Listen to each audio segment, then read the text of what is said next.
गांव में एक खूबसूरत लड़की रहती थी। एक दिन वो खुद चलकर एक बूढ़े फकीर के पास पहुंच गई।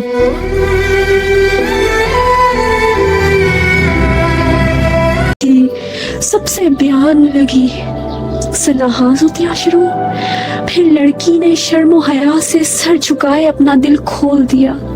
उसने वो बात कह दी जो कभी किसी को नहीं कही थी।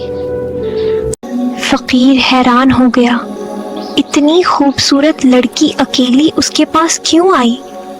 उसने हाथ जोड़कर सलाम किया और शर्माते हुए खड़ी रही। फकीर ने मुस्कुराते हुए कहा, बेटी, हिम्मत से बढ़कर कोई दौलत नहीं। लड़की मुतमईन हुई और खुशी खुशी वापस चली गई। सबक: हिम्मत से बढ़कर कोई दौलत नहीं। सब्सक्राइब